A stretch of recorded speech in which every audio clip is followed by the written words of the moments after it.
ایک بھائی نے کویسچن کیا تھا کہ اگر کسی کے ہاتھ میں، پیر میں، آنکھوں میں، افعال و اعمال میں بے برکتی ہو کہ جس کام میں ہاتھ ڈالتا ہے وہ بگڑ جاتا ہے، تو اس بے برکتی کو ختم کرنے کا کوئی وظیفہ بتا دیں۔ دیکھیں یہاں دو چیزیں ہیں، ایک یہ کہ آپ کسی کے بارے میں گمان کر رہے ہیں، ایک یہ کہ اپنے بارے میں شاید آپ کا یہ گمان ہے۔ دونوں صورتوں میں اچھی طرح یاد رکھیں کہ یہ ہمارا اپنا خیال ہوتا ہے کہ ہم بے برکتی کو اپنے ساتھ یا کسی شخص کے ساتھ اٹیچ کر رہے ہوتے ہیں کہ اس کی وجہ سے ایسا ہو رہا ہے۔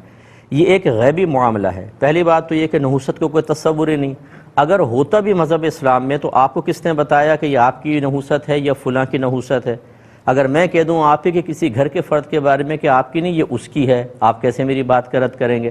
اس لیے یہ خیالات بالکل غلط ہے، اور اس قسم کے وساوس میں مبتلا افراد کے لیے میری گزارش ہے کہ آپ اپنی ان چیزوں پہ توجہ رکھا کریں جو کام پورے ہو گئے، جو کام آسانی سے ہوتے ہیں۔ کہ آپ روزانہ کھانا نہیں کھا لیتے، آپ واش روم جاتے ہیں، دیگر بے شمار کام آپ گھر سے کام سے گھر پر آرام سے آ جاتے ہیں، وہاں پہ نحوست کیوں نہیں چلتی؟ کیوں آپ کو روز ایکسیڈنٹ نہیں ہو جاتا؟